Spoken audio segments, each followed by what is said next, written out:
Welcome back, friends. I'm Coach Ed, and this is the 4th episode of RD's Coach's Corner. Coach's Corner is a weekly show that allows you to take a deeper look at the RD training system from the coach's perspective.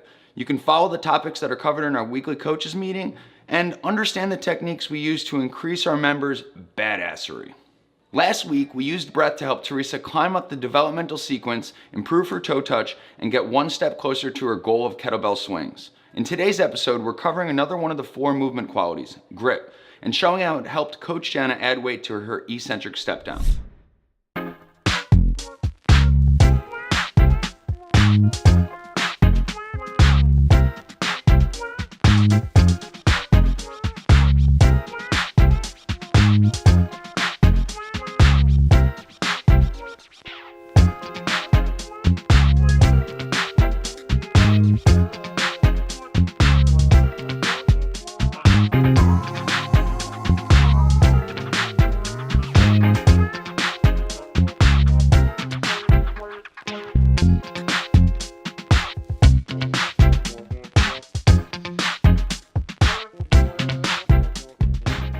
Welcome back.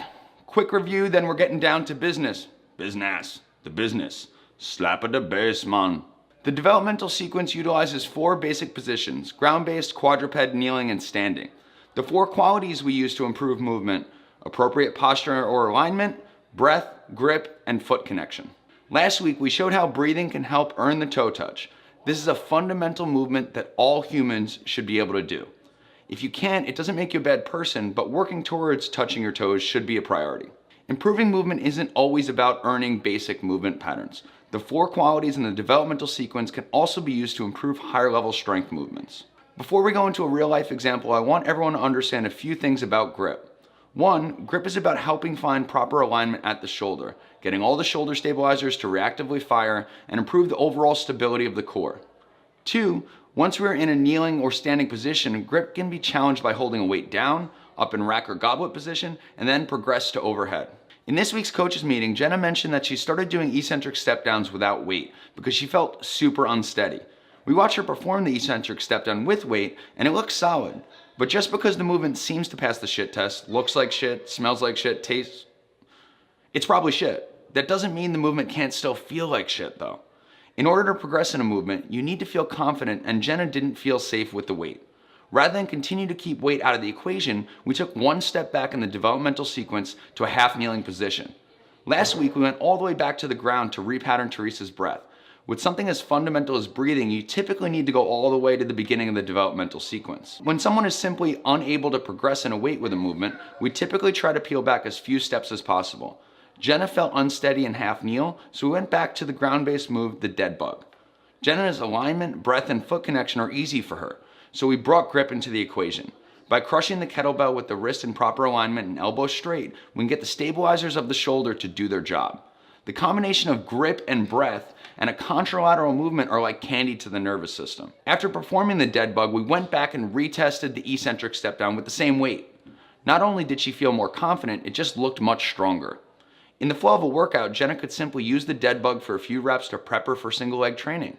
But if we want these changes to be sustainable, we should make sure she improves her stability in half kneel, which is why we found proper shoulder alignment in quadruped and then added a kettlebell to her half kneeling head turns. Now Jenna can feel confident in her eccentric step downs, progress in weight, and eventually improve her pistol squat, which is an important goal for her. So what does this mean for you? If you struggle with balance, it would be a good idea to check your stability further down the developmental sequence. If you're a bit of a fitness geek, understand that single leg stance and thoracic spine rotation are closely related. Every time you take a step, there's a portion of your stride where you are on one leg with your T-spine rotated away from the stance leg. If T-spine rotation is asymmetrical or doesn't meet the minimum acceptable standard and other strategies to improve your balance haven't worked, you may want to look into improving T-spine rotation. We can take a similar approach even if T-spine rotation is adequate. In order to improve movement, we follow the progression recommended by our friends at Functional Movement Systems. Mobility, then static motor control before moving on to dynamic motor control.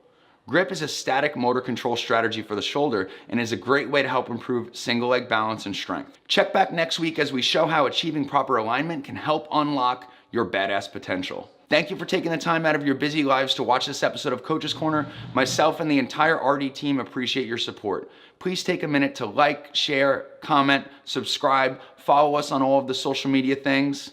We appreciate your support. See you next week, friends.